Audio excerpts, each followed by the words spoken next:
Evergreen revolution. तो इसके कुछ एस्पेक्ट्स हैं जो हम देखेंगे कि एवरग्रीन रेवोल्यूशन में क्या क्या आता है। First is your organic farming. तब हम ऑर्गेनिक फार्मिंग मिथ हमने डिकोड करा था, तो वी सेड कि ऑर्गेनिक फार्मिंग अपने अकेले में फुल्ली वो नहीं है, परफेक्ट नहीं है, इट नीड्स अदर थिंग, जैसे क्रॉपिंग पैटर्न है, साइंटिफिक टेक्निक्स है। तो evergreen revolution covers that aspect. Evergreen revolution कहते हैं ऑर्गेनिक फार्मिंग करो, then you should have crop rotation. Crop rotation, under crop rotation it says कि sustainable cropping pattern. So sustainable cropping pattern. Then it also says कि आज के ज़माने में आप सब जानते हैं कि ऐसा कुछ नहीं कि विदाउट टेक्नोलॉजी कुछ हो जाए। So evergreen revolution encompasses technology as well. So it says कि टेक्नोलॉजी को भी इन्वॉल्व करो। टेक्नोलॉजी में दो चीज़ें बोलता है, एक तो हमारा mulching and drip irrigation. By technology से मतलब कि इरिगेशन टेक्निक्स एफिशिएंट बनाना, तो ड्रिप इरिगेशन। अब technology, since I have mention, so there is a small homework for this part कि ड्रोन का यूसेज क्या है। जो हम कह रहे हैं कि जो इतने सारे ड्रोन्स यूज़ हो रहे हैं, पीएम ने निकाली थी scheme in 2024 before Lok Sabha elections, drone Didi करके। So see the application of drones in agriculture, drones in agriculture, तो वो आप पॉइंट्स इसमें इंक्लूड कर सकते हो। ठीक है, अब हम इसमें आते हैं। तो organic farming we have covered in detail. Crop rotation, sustainable cropping pattern we have already covered. बस एक पॉइंट यहाँ रहता है, मल्चिंग। मल्चिंग को अब हम थोड़ा इन डेप्थ देखते हैं कि मल्चिंग क्या है। सो मल्चिंग क्या है, उससे पहले ये देखो, हमारे पास लैंड है, मेरे पास ये रही ज़मीन। ठीक है, अब आई सेड कि एवरग्रीन रेवोल्यूशन करना है तो मुझे ऑर्गेनिक फार्मिंग करनी है। ठीक है, तो मतलब मुझे इंसेक्टिसाइड्स, पेस्टिसाइड्स, फीडिसाइड्स ये सब यूज़ नहीं करने हैं, नॉट एट ऑल।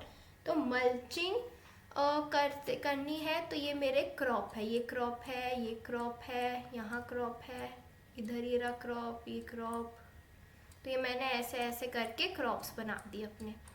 ठीक है, अब मैंने डाला पानी मैं डालूंगी ड्रिप इरिगेशन से, मान लो, या स्प्रिंकलर। तो जो वो पानी है उस पर कुछ न्यूट्रिएंट्स मिक्स्ड है, तो वाटर प्लस न्यूट्रिएंट्स, क्योंकि न्यूट्रिएंट्स तो जाने चाहिए, तो वो मैंने यहाँ इधर ऐसे ऐसे ऐसे ऐसे ऐसे करके थोड़ा थोड़ा ड्रिप या स्प्रिंकलर से ऐसे डाल दिए मैंने पानी। अब ऊपर है सनलाइट, ऊपर सन है, तो वो तो सबको मिल रहा है। तो हम जानते हैं कि जंगली पौधे उग जाते हैं, हमारे क्या कहते हैं, वीड्स उग जाते हैं। इशू ऑफ वीड्स का बहुत बड़ा इशू रहता है, क्योंकि वो compete करते हैं हमारे मेन क्रॉप्स के साथ for sunlight, for nutrients, for space. तो वो हमें वीड्स तो चाहिए नहीं, वो अनडिजायरेबल है, बट वो उग सकते हैं यहाँ बड़े बड़े से।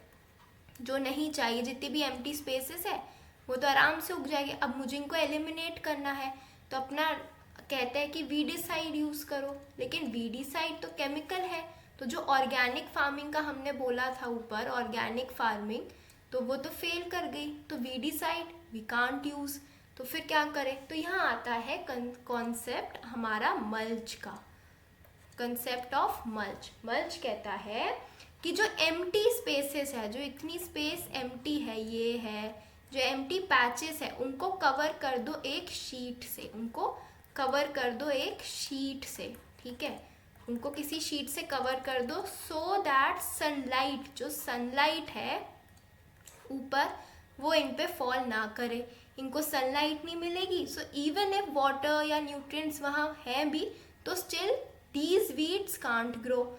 तो हमारे जो मेन क्रॉप्स हैं वो हैप्पी रहेंगे, सिर्फ वही ग्रो करेंगे। तो ऐसे हम इसको कर सकते हैं। बट यहाँ एक इम्पॉर्टेंट पॉइंट है कि mulching technique is ineffective. So mulching is ineffective in which case? In case of standing water conditions. Standing water condition में mulching becomes ineffective. तो mulching का concept ये था. अभी जो कवर जो मैंने लगाया था पर्पल कलर का, जो ये कवर है जिसको मैंने बोला कवर, ये इसको हम मल्च बोलते हैं, MULCH. ये हमारा मल्च है एंड इसको लगाने की पूरे प्रोसेस को it is mulching. Now short में एडवांटेजेस लिख लेते हैं एक बारी. एडवांटेजेस की क्या हो सकती है मल्चिंग की एडवांटेजेस. तो first can be moisture conservation. Moisture conservation जो हमने वहाँ भी देखा था हमारे किसमें, जीरो टिलेज में. Then second advantage can be covering the empty areas of a field to reap the benefits of weed control. So we actually did weed growth control in organic way, in natural way without using any chemicals.